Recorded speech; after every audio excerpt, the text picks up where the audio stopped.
எண்ணிலடங்கா தமிழ் எழுச்சி நிகழ்வுகளை ஐரோப்பிய நிலப்பரப்பு கண்டிருக்கிறது. கலை பண்பாட்டு நிகழ்வுகள் நூற்றுக்கணக்காக ஆயிரக்கணக்கில் நடந்திருக்கின்றன. ஆனால் முதன்முறையாக ஐரோப்பிய நிலப்பரப்பில் சுவிட்சர்லாந்து டாவோஸ் நகரில் உலகெங்கிலும் இருந்து தமிழ் தொழிலதிபர்கள் திறனாளர்கள் வருகிறார்கள். ஐரோப்பிய நிலப்பரப்பில் உலகத் தமிழ் தொழிலதிபர்களையும் திறனாளர்களையும் இணைத்து நடக்கின்ற மாபெரும் உலக மாநாடு ஜூன் 7, 8, 9 நாட்களில் உலகத் தமிழர்கள் அனைவரும் இணைவோம், புதிய வரலாறு படைப்போம்.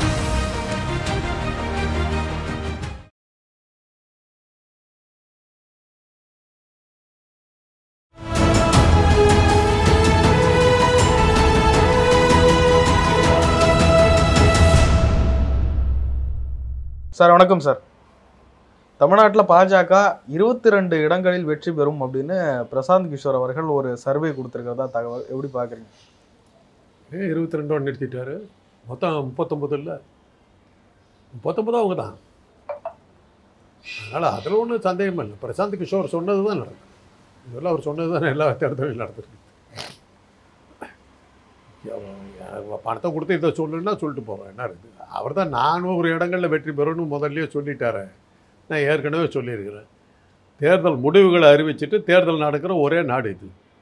பார்லிமெண்ட்டில் என்ன சொன்னார் மோடி, பிரதம மந்திரியாக கடைசி பேச்சு, ஸ்வான்சாங் அவருடைய கடைசி பேச்சு பார்லிமெண்ட்டில், 400 இடங்களில் நாங்கள் வெற்றி பெறுவோம், 370 இடங்களில் நாங்களும் எங்கள் கூட்டணியில் இருப்பவர்கள் 30 இடங்களும் வெற்றி பெறுவார்கள் அப்படின்னாரு.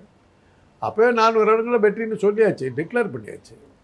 அதுக்கு தகுந்த மாதிரி தான் தேர்தல் ஆணையம் அது மாதிரி வேலையெல்லாம் செஞ்சுக்கிட்டு இருக்குது. மக்கள் யாருக்கு ஓட்டு போட்டாங்கங்கிறது வேறு கணக்கு, தேர்தல் ஆணையம் என்ன ரிசல்ட் கொடுக்க போகுதுங்கிறது வேறு கணக்கு. பிரசாந்த் கிஷோர் சொன்னது தேர்தல் ஆணையம் கொடுக்க போகிற முடிவு சொல்லியிருக்காரு. தமிழ்நாட்டில் 22 இடத்துல அவங்க ரெடி பண்ணிட்டாங்கன்ட்டு சொல்லியிருக்காரு. 22 இடத்துல பாஜக ஜெயிக்குதுன்னா சந்தேகத்தை கலப்பாதா? என்ன பண்ணிடுவீங்க? சந்தேகத்தை கிளப்பினா அப்போ மோடியை வந்து வேலையை விட்டு தோர்த்திடுவீங்களா?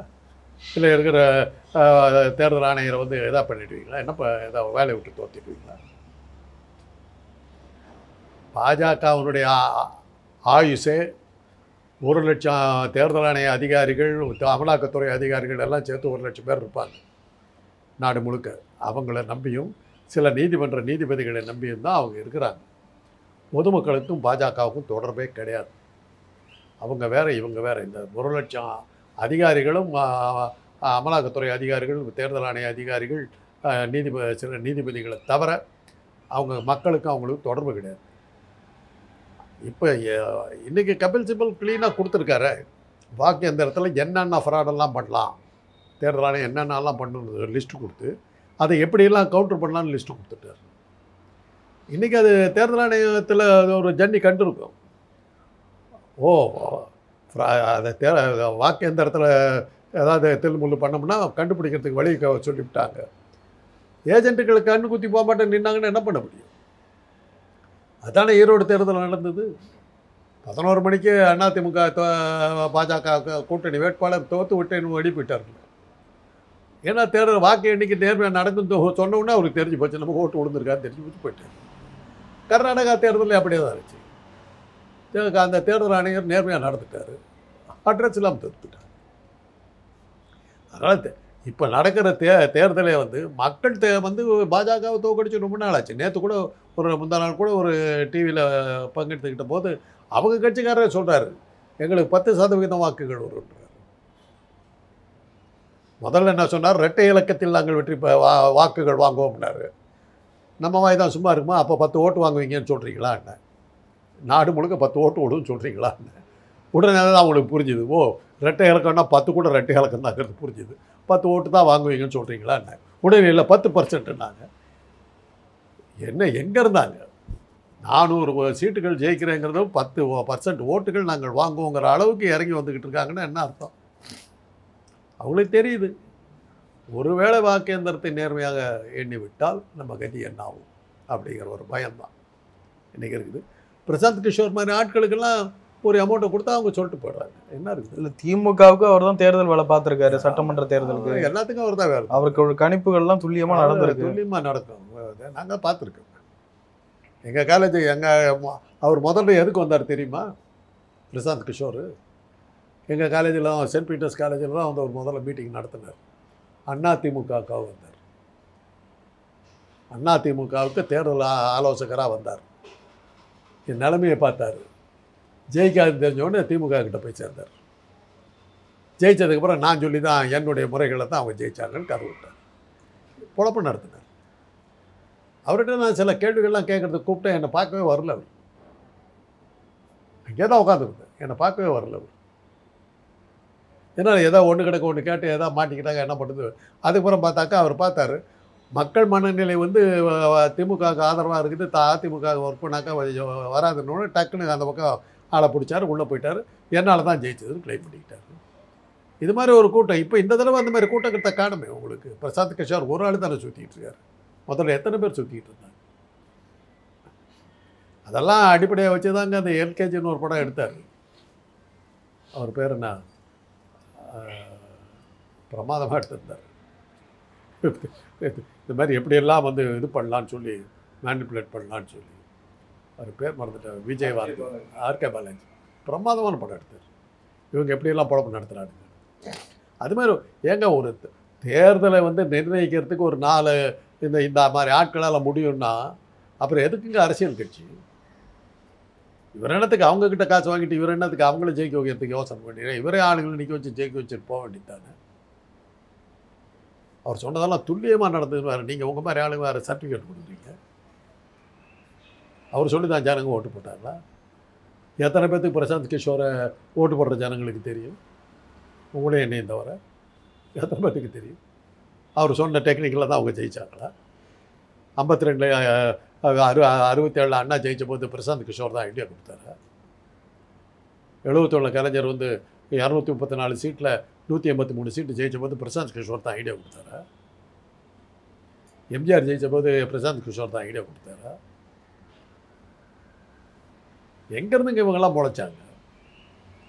ஒரு காலத்தில் ஒரு கருத்து கணிப்பை வந்து ரொம்ப ஒரு அளவுக்கு தமிழ்நாட்டை பொறுத்தவரை துல்லியமாக சொன்னவங்க வந்து லயோலா காலேஜ் மாணவர்.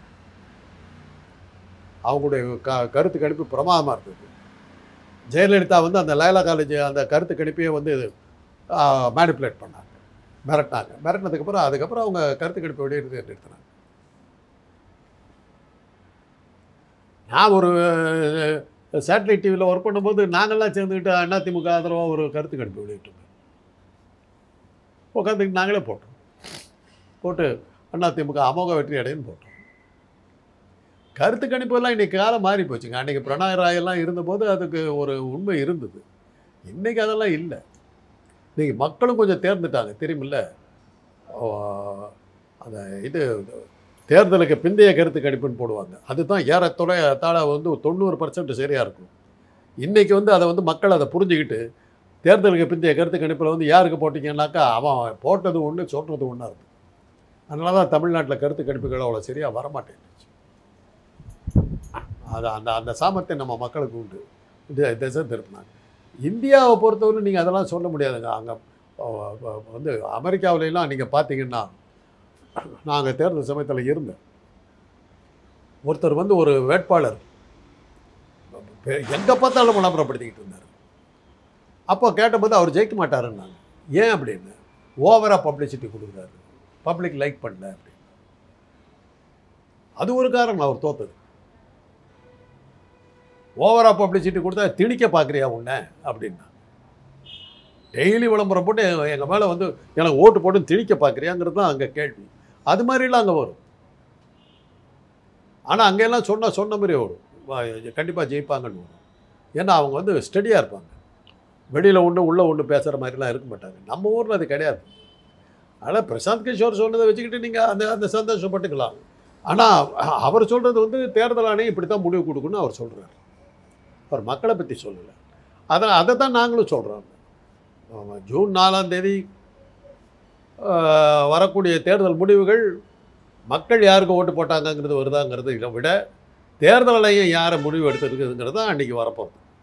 மக்கள் ஓட்டு போட்டு முடிச்சுட்டாங்க. தேர்தல் ஆணையம் அன்றைக்கி வந்து தன்னுடைய சாய்ஸை சொல்ல போகுது.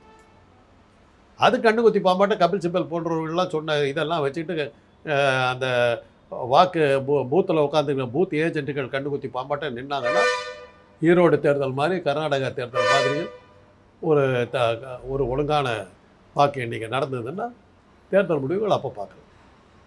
இன்னைக்கு இருக்கிற சூழ்நிலையில் இப்போ ஒரு நம்பிக்கை என்ன நமக்கு வந்துருக்குதுன்னா, எத்தனை சதவீத வாக்குகள் விழுந்ததுங்கிறத நேற்று சொல்லிவிட்டாங்க. ஆக தேர்தல் ஆணையம் எங்கேயோ கொஞ்சம் பயப்படுத்துங்கிறதுக்கு அது ஒரு ஏதாவது வம்பு வந்துடுங்கிற ஒரு பயத்தினுடைய வெளிப்பாடு தான். எப்படி கொடுக்க முடியும், என்ன முடியும்னு ஆயிரக்கணக்கான வாதங்களை வச்சுக்கிட்டு இருந்தாலும் நேற்று திடீர்னு கொடுக்குறாருன்னா எங்கேயோ ஒரு பயம் வந்துடும். ஒரு வேளை நேர்மையாக தேர்தல் வாக்குகள் எண்ணப்படுவதற்கான வாய்ப்புகள் கொஞ்சம் அதிகமாக இருக்கிற மாதிரி அவங்க கொடுத்துருக்கிற அந்த வாக்கு சதவீதம் கொடுத்ததை பார்க்கும்போது அந்த நம்பிக்கை நமக்கு வருது. மக்கள் ஒரு வேளை வெற்றி பெற்றாலும் தராங்க. மக்கள் ஓட்டு போடுற மக்கள், இல்லாட்டி தேர்தல் ஆணையம் தான் வெற்றி. இந்த ஃபார்ம் இந்த 17C அதை இன்னும் இல்லை, அந்த பதிவு செய்யப்பட்ட வாக்குகளின் எண்ணிக்கையை தர முடியாதுன்ட்டாங்க நீதிமன்றத்தில். எண்ணிக்கை தர மாட்டேன். அது எண்ணிக்கை இப்போ சதவீதத்தை கூட கொடுக்க முடியாதுட்டாங்களே. 52ஆம் வருஷத்தில் வாக்கு சீட்டுகள் போட்ட காலத்தில் கூட 2 நாளில் சொல்லிட்டாங்க எவ்வளோ வாக்குகள் விழுந்தது, மொத்த வாக்குகள் வாக்காளர்கள் எத்தனை வாக்குகள் விழுந்து எத்தனை சதவீதங்கிறதெல்லாம் 52ஆம் வருஷம் வாக்கு சீட்டுகள் இருந்த காலத்திலே சொல்லிட்டாங்க. இப்போ சொல்ல முடியாதுன்னா என்னங்க அர்த்தம்? அவருடைய உள்நோக்கம் நமக்கு நல்லா புரியுது. பிரசாந்த் கிஷோர் நேஷனல் லெவல்லையும் 303க்கு மேலே தான் பிஜேபி வரும்ன்றாரு. அங்கேயும் எப்படி இருக்குன்னு பார்க்குறீங்க? நான் ஒரு தாங்க சொல்கிறது கொஞ்சம் நல்லா கரெக்டாக இருக்கணுங்கிறதுக்காக கொஞ்சம் சீட்டை குறைச்சிக்கிட்டாரு. மோடி சொன்ன அதே நம்பரை சொன்னாங்க, மோடி சொன்னதை அப்படியே சொன்னான்னு சொல்லுவாங்கல்ல, அதுக்காக கொஞ்சம் நம்பரை குறைச்சிக்கிட்டார். தான் அதை கணக்கு போட்டு சொன்னதை அதை காட்டுறதுக்காக ஒரு கொஞ்சம் நம்பரை குறைச்சிக்கிட்டார். இல்லாட்டி அவர் சொன்ன நம்பரை அப்படியே சொல்லிட்டு இருக்காரு. ஒரு சில பேர் சொல்கிறாங்க மெஜாரிட்டி கிடைக்கலன்னா கூட மம்தா பானர்ஜி போன்றவர்கள்லாம் இந்தியா கூட்டணியிலேருந்து பிரிஞ்சு மோடிக்கு போய் ஆதரவு அளிக்க வாய்ப்பு இருக்குது. மம்தா பானர்ஜி ஒரு பிளாக் ஷிப் எப்போயுமே சொல்கிறேன். அவங்க காங்கிரஸோட சேர முடியாதுன்னு சொன்னதுக்கு முக்கிய காரணமே, ஒரு வேளை ஒரு குழப்பம் நடந்ததுன்னா தனக்கு பிரைம் மினிஸ்டர் போஸ்ட் கிடைக்குமாங்கிற எண்ணத்தில் இருக்கிறவங்க தான் மம்தா பானர்ஜி. இன்றைக்கி நேரத்தில் அவங்க கட்சி ஆரம்பிச்சிருந்து அதில் கண்ணு வச்சுக்கிட்டு இருக்காங்க. ரெண்டாவது அவங்க ஒரு பிராமணர். அவங்க பாஜக பக்கம் சாயறதுக்கு தான் அவங்களுக்கான பிறவியிலேயே அந்த இது அவங்களுக்கு எண்ணம் இருக்கும். ஆனால் மம்தா பானர்ஜி அந்த பக்கம் போகிறாங்கன்னாக்கா ஆச்சரியப்படுறதுக்கு இல்லை, அதை எதிர்பார்த்து தான் இருக்கு. இந்தியா கூட்டணியில் இருக்கவங்களே மம்தா பானர்ஜியை கழிச்சு கட்டிட்டு தான் நம்ம பார்த்துக்கிட்டு இருக்காங்க. அவங்க அந்த கணக்கில் எடுக்கலையே. மம்தா எப்படியும் காலம் வரத்துக்கான வாய்ப்பு. மாயாவதி, மம்தா, இவங்க 2 பேர்த்த நம்பிக்கிட்டு நீங்கள் எந்த வேலையும் செய்ய முடியாது. என்ன பண்ணுவாங்கன்னு யாருக்குமே தெரியாது. மற்றவங்கலாம் சொன்ன பேச்சை காப்பாற்றுவாங்க. இவங்க 2 பேர்த்துக்கிட்ட அந்த அன்ரிலையபிள், நம்பிக்கைக்குரியவர்கள் அல்ல. வாய்ப்பு கிடைச்சா தனக்கு என்ன கிடைக்குதுன்னு தான் பார்ப்பாங்க. மம்தா பானர்ஜியினுடைய அல்டிமேட் எய்மே அவங்களுடைய குறிக்கோளே தான் என்னைக்காவது பிரதம மந்திரியாக வரணுங்கிறது தான். ஆனால் இந்த சந்தர்ப்பத்தில் ஒரு தொங்கு நாடாளுமன்றம் அமைஞ்சதுன்னா தான் பிரதம மந்திரியாக வர்றதுக்கான எல்லா முயற்சிகளும் அவங்க ஈடுபடுவாங்க. அதை எதிர்பார்த்தா அது இந்தியா கூட்டணிக்கும் தெரியும். அப்போ இந்தியா கூட்டணி இதெல்லாம் தெரிஞ்சுதான் இருக்கு. அதெல்லாம் தெரியாமல் அவங்க அரசியல் நின்னாங்கன்னா அர்த்தமே. எனக்கே தெரியுது, நான் அரசியல்வாதியே கிடையாது. வேடிக்கை பார்க்குற ஸ்டேடியத்தில் இருந்துட்டு வேடிக்கை பார்க்குற எனக்கே கேமை பற்றி இவ்வளோ தெரியுதுன்னா பிளேயராக இருக்கவங்களுக்கு எவ்வளோ தெரிஞ்சிருக்கு. ஆனால் மம்தா, அதனால் ராகுல் காந்தியெல்லாம் அதில் எதிர்பார்த்துருப்பாரு. மம்தாவெல்லாம் சில பேர்லாம் கழிச்சு வச்சுருப்பாங்க. அதனால தான் கலைஞருக்கு என்ன பேர், நம்பிக்கைக்குரிய நண்பன். வாக்கு கொடுத்துட்டா மாற மாட்டார். அதுதான் காங்கிரஸை விட்டு விலகினார், வாஜ்பாய்க்கு ஆதரவுன்னார். அவையெல்லாம் சந்தேகப்பட்டாங்க. ஒரு சனாதனத்தை எப்படி திராவிட இயக்கத்தை சேர்ந்தவர் எப்படி இருக்க முடியும்? வாஜ்பாய்க்கு முழு ஆதரவு கொடுத்தார். அதனால தான் கலைஞர் மேலே எல்லாத்துக்கும் இருக்கிற நம்பிக்கை என்னென்னு சொன்ன பேச்சை காப்பாற்றுறவர்னு பேர். அதே ஜெயலலிதா வாஜ்பாய்க்கு ஆதரவு கொடுத்தாங்க. 13 நாளில் கவுத்துனாங்க. அன்ரிலையபிள். ராஜீவ்காந்தி ஜெயலலிதாவோட கூட்டணி வச்சுக்கிறதுக்கு எவ்வளோ தூரம் தயங்கினாருங்கிறது எங்களுக்கெல்லாம் தெரியும். அவர் கூட இருந்த எங்களுக்கெல்லாம் தெரியும். அந்தம்மா கூட இருந்து நம்ம ஆட்சிக்கு வரதுக்கு பேசாமல் இருக்கலாங்கிற அளவுக்கு அவர் இருக்கு. எல்லாத்துக்குமே தெரியும். அதுக்கப்புறம் தான் அந்தம்மா கொஞ்சம் ஸ்டடி ஆச்சு, எல்லாம் இதாச்சு. யாருமே ஜெயலலிதாவில் நம்பிக்கிட்டு நம்ம அவங்க வாக்கு கொடுத்துட்டாங்கன்னு நம்பிக்கிட்டு போக முடியாது. அதுதான் அவங்கக்கிட்ட இருந்த பெரிய ட்ராபேக். ஒரு அரசியல் கட்சி தலைவருக்கு இருக்க வேண்டிய ஒரு நம்பிக்கை அவங்கக்கிட்ட இல்லை. என்ன பண்ணுவாங்கன்னு யாருக்கும் தெரியும். அந்த நேரத்தில் என்ன தோணுதோ அதை செஞ்சுட்டு முடியும். காவிரிக்கு தண்ணி வேணும், தமிழ்நாட்டுக்கு தண்ணி வேணும்னா கொஞ்சம் கர்நாடகா காலில் விழுந்து தான் ஆகணுங்கிற ஒரு சூழ்நிலை இருக்கும்போது ஏற்றுபடி வெளிநடப்பு செஞ்சு தமிழ்நாட்டுக்கு தண்ணி வராமல் பண்ணி பிடிச்சிருக்கு. தான் ஜெயலலிதா. அதனால் இதெல்லாம் வந்து அரசியலில் வந்து ஒரு நேர்மையை கடைப்பிடிக்கணும். வாக்கு கொடுத்தா கண்டிப்பாக நிறைவேற்றுவாங்கங்கிற ஒரு நம்பிக்கைக்குரியவர்களாக இருக்கவங்க கிட்ட தான் அவங்க கூட்டணி நம்ம வச்சுக்கணும். மம்தா பானர்ஜி கடைசி வரலாம் அவங்களோட கூட்டணிக்கு வரமாட்டேன்ட்டாங்களோ. ஜெயிச்சு வந்தால் உனக்கு ஆதரவு கொடுக்குறேன்டா அவங்க சொன்னாங்க. அப்படின்னா என்ன அர்த்தம்? வரலன்னா உனக்கு ஆதரவு இல்லை, பாஜக கிட்ட போயிடுவாங்க. நான் முதல்ல அவங்க சொல்லிட்டாங்க. இதில் என்ன பெரிய ஆச்சரியம் இருக்குது? போகலைன்னா தான் ஆச்சரியப்படும். ஓ, இந்தியா கூட்டணி அப்போ ஆட்சி அமைக்க வாய்ப்பே இல்லைன்னு நினைக்கிறீங்களா? உங்கள் ஆசையை எங்கே எடுப்பானா இல்லைன்னு சொல்லிட்டாரு. உங்களுக்கு ஒரு திருப்தி இருக்கும் இல்லையா? நீங்களும் ஒரு சந்தோஷமாக போவீங்க. இல்லை, கிடையாது. ஒருவேளை நேர்மையான முடிவுகள் வந்தால், நேர்மையான முடிவுகள் வந்தாக்கா பாஜக தோற்று போய் 3 மாதம் ஆச்சு. மக்கள் அவங்களே சொல்கிறாங்க 10% வாக்கு தான் வருன்றாங்க. அவங்களே சொல்கிறாங்க. தமிழ்நாட்டிலே இருக்கும் சார். அவங்க தமிழ்நாட்டுங்கிறது ஒரு ஒரு ஒரு இது ஒரு பானை சோத்துக்கு ஒரு சோறு பதம். தெற்கு பகுதி பூரா கிடையாதுங்க. விந்தியமலை கீழே கிடையாது, கிழக்கு பகுதி கிடையாது. அப்போ அந்த மத்தியில் இருக்கிற அந்த ஏரியா தான் இந்தி பிரதேசத்தை தவிர வேறு எங்கேயும் கிடையாது. அதுலேயே வந்து கெஜ்ரிவால் பல இடங்களில் ஓட்ட போட்டு விட்டார். பஞ்சாபு எல்லாம் காலி பண்ணிட்டார். எங்கே அவங்க வெற்றி பெற்றுக்கிட்டு வர்றதுக்கு என்ன வாய்ப்பு இருக்குது? நீங்களே கணக்கு போட்டு சொல்லுங்கள். இது என்னை பார்த்து இது பண்ணாதீங்க. உங்கள் இது பிரகாரமே யோசித்து பார்த்து சொல்லுங்கள். ஆசைப்படுறீங்க வரணுன்ட்டு, ஜெயிச்சுட்டாங்கன்னு அனுப்பணும் என்ன பண்ணுவாங்கன்னு சொல்லி கேட்டுக்கிட்டே இருக்கிறீங்க. எப்படியாவது நான் சொல்லணும்னு இருக்குது. இதுக்கு இந்த கேள்விக்கு நீங்களே யோசிச்சு பாருங்கள். அவ்வளோதான். இவ்வளோ இடங்கள்லாம் முடியாதுன்னும் போது அவங்க வந்து 400 இடங்களில் ஜெயிப்பேன்னு சொன்னாங்க. யாரை நம்பி சொல்கிறாங்க? தேர்தல் ஆணையர் வந்து தான் பக்கத்தில் இருக்கிறாருங்கிற நம்பிக்கையில் தான் நான் பேசிக்கிட்டு இருக்கேன். மோடியினுடைய உளறல்களை பார்த்தாவே தெரியுதுங்க. தேர்தல் ஆணையம் வந்து ஒன்றும் பண்ண முடியாமல் போய் வாக்கு எந்த இடத்துல டேம்பர் பண்ண முடியாமல் போகிற கட்டம் வரும் அப்படின்னு அவங்க நினைக்கிறாங்க. அதனுடைய விளைவு தான் நான் கடவுளுங்கிற அளவுக்கு அவர் உளர ஆரம்பிச்சிட்டேன். உச்சம், எக்ஸ்ட்ரீம். அப்போ உடனடியாக கொஞ்சம் யாராவது மருத்துவர்கிட்ட கூப்பிட்டு போகணும். அதுதான் நல்லது. இப்போ இன்றைக்கி இருக்கிற சூழ்நிலையில் மோடி வெற்றி பெறுகிறாரா இல்லையாங்கிறது வேறு. முதல்ல அவரை கூட்டிகிட்டு போய் ஒரு ட்ரீட்மெண்ட் பாருங்க. ரொம்ப அவர் மனநிலை பாதிக்கப்பட்டிருக்கு. மீண்டும் ஜெயிச்சாலும் பிரதமராக மோடி தான் வருவாரா? போய் வர்றதுக்கு வாய்ப்பு இல்லை. அதை தான் கெஜ்ரிவால் சொன்னார். என்னன்னா 2 முறை முதலமைச்சர், 2 முறை பிரதம மந்திரி, 75 வயசு. இவ்வளவும் பாஜகவினுடைய இது ஆர்எஸ்எஸ்னுடைய கோட்பாடுகளுக்கு விரோதமானது. அந்த வகையில் பார்க்கும்போது அவருக்கு நிச்சயமாக பதவி கிடையாது. அதைத்தான் நிதின் கட்கரி சொன்னார். உனக்கு டேர்ம் முடிஞ்சு போச்சுன்னாரு. உடனே சிஏஜி அறிக்கையை வெளியிட்டு நிதின் கட்கரி இலாக்காவில் 1.5 லட்சம் கோடி ஊழல் அப்படின்னு சொல்லி அவரை ஓரங்கட்டினாங்க. இப்போ கூட அவரை தோக்கடிக்கிறதுக்கு என்னென்னமோ உண்டோ அத்தனையும் பண்ணிக்கிட்டு இருக்கிறதா தகவல். நிதின் கட்கரியை தோக்கடிக்கிறதுக்கு மோடி எல்லா வேலையும் பார்த்துக்கிட்டு இருக்காரு. அதே தான் ஆதித்யநாத் அதே தான் சொன்னார். உனக்கு நீ வர முடியாதுன்னாரு. அங்கே ஒரு இடைத்தேர்தல் நடந்து அங்கே தோக்கடித்து ஜாக்கிரதை அப்படின்னாரு. அதை பார்த்தா அமித்ஷா உடனே ஸ்டடி ஆகிட்டார். நாம் ஏதாவது வந்து ரூல் பிரகாரம் நீ வர முடியாது சொன்னோம்னா நமக்கு இதே மாதிரி ஏதாவது பண்ணாலும் பண்ணிவிடாருங்கிறதுக்காக தான் அதனால ஒரு ரூலே இல்லை, மோடி தான் வருவார்னு சொல்லி சண்டை safeguard பண்ணிக்கிட்டார். Amit Shah is a danger man. மோடிக்கு எடுத்தாப்படி அவர் தான் வருவார்னு கெஜ்ரிவால் க்ளீனாக சொல்லிட்டார்.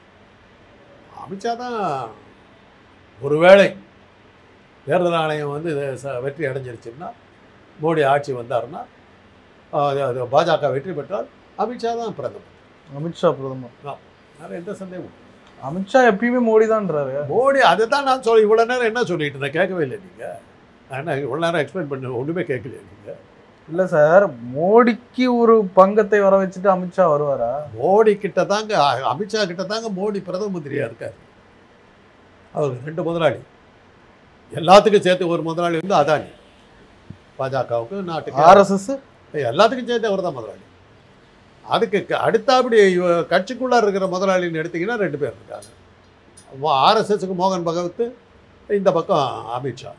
இவங்க இந்த 3 பேர்த்துக்கு கீழே தான் அவர் பிரதம மந்திரியாக மோடி வேலை பார்த்துக்கிட்டு இருக்காரு. இவங்க 3 பேரும் வந்து வேணான்ட்டாங்க, அவர் போயிட்டு தான் இருக்கு.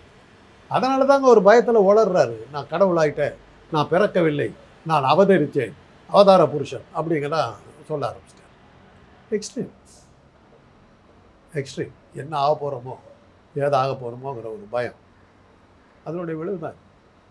எண்ணிலடங்கா தமிழ் எழுச்சி நிகழ்வுகளை ஐரோப்பிய நிலப்பரப்பு கண்டிருக்கிறது. கலை பண்பாட்டு நிகழ்வுகள் நூற்றுக்கணக்காக, ஆயிரக்கணக்கில் நடந்திருக்கின்றன. ஆனால் முதன்முறையாக ஐரோப்பிய நிலப்பரப்பில் சுவிட்சர்லாந்து டாவோஸ் நகரில் உலகெங்கிலும் இருந்து தமிழ் தொழிலதிபர்கள் திறனாளர்கள் வருகிறார்கள். ஐரோப்பிய நிலப்பரப்பில் உலகத் தமிழ் தொழிலதிபர்களையும் திறனாளர்களையும் இணைத்து நடக்கின்ற மாபெரும் உலக மாநாடு ஜூன் 7, 8, 9 நாட்களில் உலகத் தமிழர்கள் அனைவரும் இணைவோம், புதிய வரலாறு படைப்போம்.